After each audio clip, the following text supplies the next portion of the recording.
একটি নতুন course BAMS সম্বন্ধে এই ভিডিওতে আলোচনা করব। Bachelor of Ayurveda medicine and surgery. এই কথাটা শুনেই আশা করি তোমরা ম্যাক্সিমাম জন ক্লিয়ার হয়ে গেছো যে অবশ্যই এই ভিডিওটা সায়েন্সের স্টুডেন্টদের জন্য, বিশেষ করে যারা ডক্টরি লাইনে পড়তে চাইছো তাদের জন্য। এই ভিডিওতে আমরা এই BAMS কোর্সের সম্বন্ধে বিস্তারিত জানব।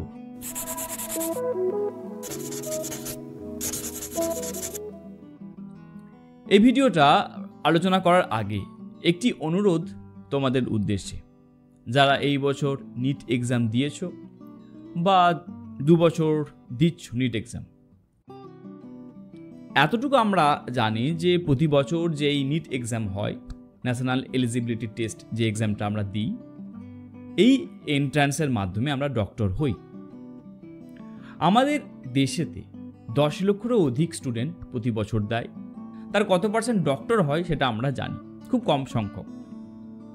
তো সবাই তো আর পায় না নিট এক্সাম, যার ফলে বছর বছর আমরা কয়েকটা ভয়ঙ্কর ঘটনা দেখতে পাই। যেমন আমরা প্রতি বছর কিছু না কিছু কোটা থেকে, যেখানে এই MBBS-এর জন্য স্টাডি করানো হয়, একটি এমন একটা জায়গা যেখানে নিট এক্সামের জন্য বেস্ট প্লেস। তো গোটা ইন্ডিয়া থেকে ওই কোটাতে আমরা দেখতে পাই স্টুডেন্টরা যায়, পড়াশোনা করে। এই বছরও কিন্তু কোটা থেকে অনেকে দিয়েছে।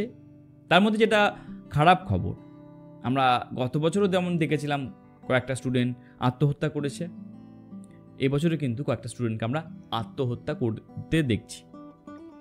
কেরিয়ার আমাদের গড়তে হবে, সেটা আমরা সকলেই জানি। বাবা মাও তৈরি আছে, আমরাও তৈরি আছি।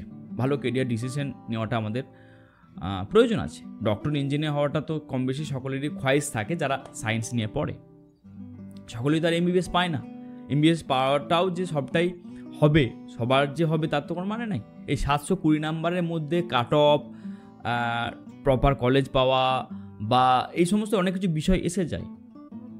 তো যখন আমরা এই বিষয়গুলো দেখছি, এই ভিড় যখন দেখতে পাচ্ছি MBBS-এর কাছে, BAMS একটি অপশনাল হতে পারে। এই কথাগুলো বলার উদ্দেশ্য এটাই যে তোমার হয়তো MBBS হয়নি, তোমার যদি ইচ্ছা থাকে যে ডক্টর হওয়ার বা এই লাইনটার সম্বন্ধে তোমার যদি ইন্টারেস্ট থাকে, মেডিকেল ফিল্ডে যদি আসার ইন্টারেস্ট থাকে, BAMS একটা ভালো অপশনাল হতে পারে।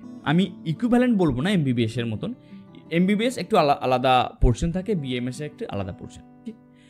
BAMS এমন একটি কোর্স, ডেফিনেটলি এটাও প্রফেশনাল কোর্স, একদম MBBS-এর মতনই 5.5 বছরের কোর্স। এই কোর্সটা করলেও তোমাকে ডক্টর বলবে। এই কোর্সটা অলমোস্ট MBBS-এর মতনই পড়াশোনা করবে। এখানে কিছু অ্যাড থাকবে, যেহেতু আমরা আয়ুর্বেদা মেডিসিন বলছি, তো আমাদের কিছু আয়ুর্বেদিক টার্ম থাকবে, সেগুলো আমাদের পড়াশোনা করতে হবে। এই কোর্সটা পুরোটাই কন্ট্রোল করছে আয়ুষ মন্ত্রণালয়, আয়ুষ মিনিস্ট্রি। আমরা আমাদের প্রধানমন্ত্রীর মুখে এই আয়ুষ নামটা আমরা শুনেছি। ইভেন উনি একটা টুইটও করেছিলেন গত বছর যে BAMS করা স্টুডেন্ট ইকুইভ্যালেন্ট ডক্টর, MBBS-এর মতনই। উনি কিন্তু টুইটে বলেছেন। এই কোর্সটা কন্ডাক্ট করে কে? Ayush admission central counselling committee, এর মাধ্যমে এই কোর্সটা কন্ডাক্ট করা হচ্ছে।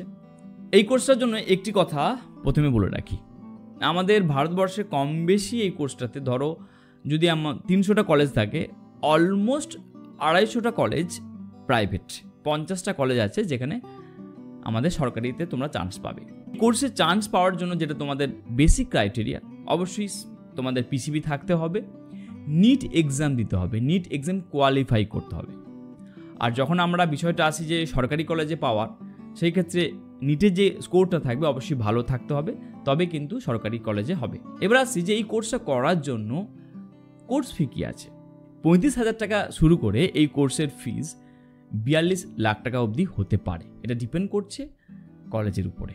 ওকে, আচ্ছা, যখন আমরা কলেজ সিলেকশন করব, যদি আমাদের ভালো কলেজ থাকে, সেখানে আমাদের একটা অপশন হয় ডায়াসেকশন বলে একটা অপশন থাকে, যেটা আমরা যদি আমরা সিম্পল ভাষায় বলি যে মৃত ব্যক্তির উপরে তার দেখা, অ্যানাটমি ফিজিওলজি পার্টটাকে আমাদের দেখা, প্র্যাকটিক্যালি দেখা। তো ভালো কলেজে কিন্তু এটার অপশন আছে, যদিও ওটা প্রাইভেট হলেও। ওকে, তাহলে চেষ্টা করবে যে BAMS কোর্সের জন্য তোমার যদি ইন্টারেস্ট থাকে, তো সেই ক্ষেত্রে এই ধরনের কলেজ দেখবে যেখানে এই অপশানটা থাকে। বিএমএস কোর্সের জন্য যেটা তোমাদের ইন্টারেস্টিং বিষয়, তোমার যদি আয়ুর্বেদিক সম্বন্ধে একটুখানি ইন্টারেস্ট থাকে, তোমার যদি একটু ভালোবাসা থাকে, তো সেই ক্ষেত্রে তোমরা যেটা পড়াশোনা করবে, ফিজিওলজি অ্যানাটমি তো থাকবেই, মডার্ন সায়েন্স তো থাকছেই, তার সাথে কিছুটা প্রাচীন বিষয় জানতে পারবে। যেমন আমি কয়েকটা জিনিস লিখে রেখেছি, যেমন ক্রিয়া শরীর, রচনা শরীর, এই ধরনের সাবজেক্ট থাকে, মৌলিক সিদ্ধান্ত, অশান্ত হৃদয়, ওকে, রোগ নিধান, এই ধরনের সাবজেক্ট আছে যেগুলো খুব ইন্টারেস্টিং হবে। তো অবশ্যই এগুলো হিন্দিতেও আছে, কেউ যদি হিন্দিভাষী হয় হিন্দির জন্য আছে, আর আদার্স যে রিজনাল পার্সন আছে, যেমন আমরা যারা বাঙালি পার্সন আছে, আমাদের জন্য ইংলিশের অপশান আছে। ওকে, সঙ্গে আমরা কিছুটা সংস্কৃত শ্লোক সম্বন্ধে কিছুটা কয়েকটা ওয়ার্ড আমরা এই কোর্সে জানতে পারবো। খুব একটা ইন্টারেস্টিং কোর্স, এবং যার ইচ্ছা আছে যে যেখানে ধরো তুমি এমবিবিএস পাওনি, চাইছো যে হ্যাঁ আমি মেডিকেল ফিল্ডে থাকতে চাই, তুমি এমবিবিএসের পরিবর্তে কিন্তু এটা করতে পারবে। কখনোই এটা ভেবো না যে এমবিবিএস পাইনি বলে এটা করছি, এই জিনিসটা করবে না। চলো, এমবিবিএস পাইনি, মাইন্ডকে ক্লিয়ার করে নাও, আমার মেডিকেল ফিল্ডে থাকার ইচ্ছা আছে, আমার আয়ুর্বেদিক সম্বন্ধে জানলেও আমার ক্ষতি নেই, এই মনোভাব নিয়ে কিন্তু এই কোর্সে জয়েন করবে।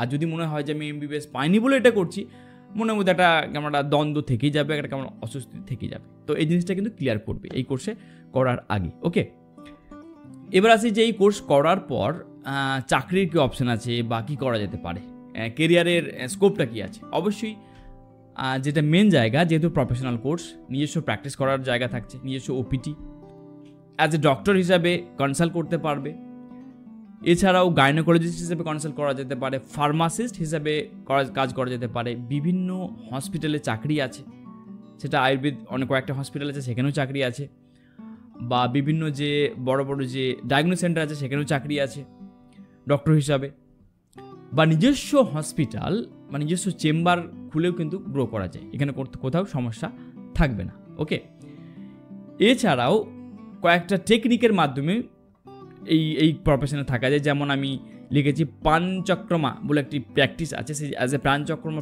হিসাবেও পরবর্তীকালে কাজ করা যেতে পারে।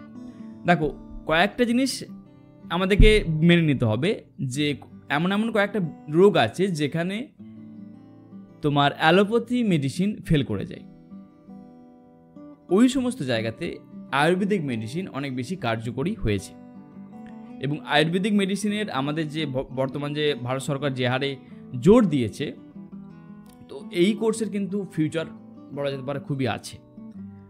এটা একটি ওয়ার্থ কোর্স হতে চলেছে আগামীতে, যারা করতে চাইছো, যদি আমার কেউ অ্যাডভাইস নাও। ওকে, এবার আছে যে কয়েকটা কলেজের সম্বন্ধে তোমাদের এবারে প্রশ্ন থাকবে যে কোন কলেজটা ভালো হবে। আমি এই কলেজের নামগুলো আমি ডেসক্রিপশন লিঙ্কে দিয়ে দেবো, তোমরা দেখে নিও যে কোন কলেজটা তোমার জন্য সুইটেবল হবে। এইচএস করার পর সায়েন্স নিয়ে পড়াশোনা করেছো, তার জন্য ডেসক্রিপশনে একটা লিঙ্ক দেওয়া আছে, এখানে আমি কাউন্সিলিং তোমাদেরকে করাচ্ছি। ডেসক্রিপশনে লিঙ্কে ক্লিক করে আমার সাথে সিট বুক করে নাও, খুব শীঘ্রই তোমার সাথে আমি কথা বলছি। ভিডিওটি ভালো লাগলে অবশ্যই লাইক করো, আর কেরিয়ার সংক্রান্ত এরকম ভিডিও পাওয়ার জন্য আমার চ্যানেলটি অবশ্যই সাবস্ক্রাইব করো। আর যদি মনে হয় যে এই ভিডিওর থেকে কিছুটা হেল্প হয়েছে বা তোমার কোনো আত্মীয় স্বজনের হেল্প হতে পারে, তাহলে শেয়ার করতে ভুলো না। পরের ভিডিওতে আবার দেখা হচ্ছে। Thank you very much.